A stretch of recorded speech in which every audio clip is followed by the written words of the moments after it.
इस दिलचस्प विश्लेषण में आज एक बहुत बड़े विरोधाभास को समझते हैं।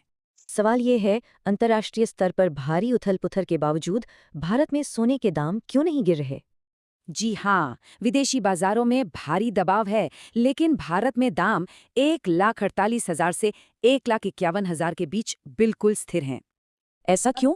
पहला बड़ा सुराग है हमारा कमजोर रुपया, जो अभी डॉलर के मुकाबले 94-95 के आसपास अटका है।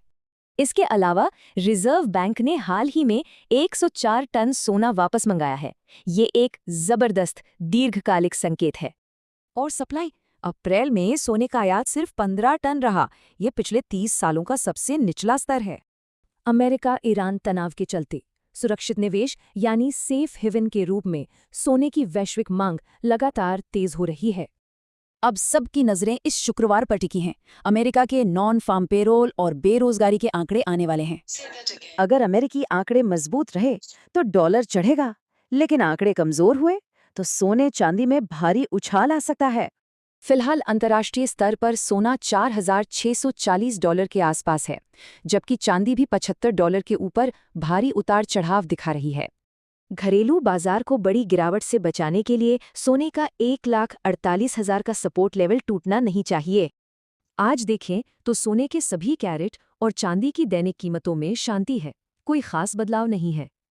लेकिन जरा इसे देखिए, पिछले सिर्फ 3 दिनों में ही चांदी पूरे 15,000 रुपये प्रति किलो तक उछल चुकी है।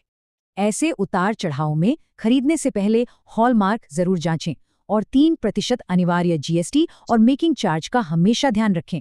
तो अब सबसे बड़ा सवाल, क्या शुक्रवार का अमेरिकी डेटा आखिरकार भारतीय बाजार के इस मजबूत सपोर्ट को तोड़ पाएगी? खबर, सोना अचानक काफी सस्ता हो गया है, भारी गिरावट आई है। तो चलिए गहराई से समझते हैं।